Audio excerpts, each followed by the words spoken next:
Hey guys, welcome back to our channel. So for today's video, I'm going to teach you how you can easily delete your review on booking.com. So first is head over to booking.com and of course make sure that you're logged into your account. Next, at the top right corner of your screen, click on your profile or profile icon, then click on reviews. So in this page, you will see a list of all your trips. Now from here, just look for that specific trip with a review that you would like to delete.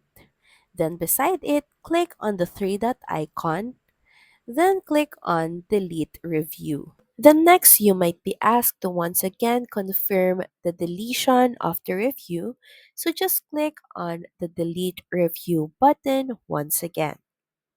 So that's pretty much it. Thank you very much for watching this video and I'll see you again on the next one. Bye!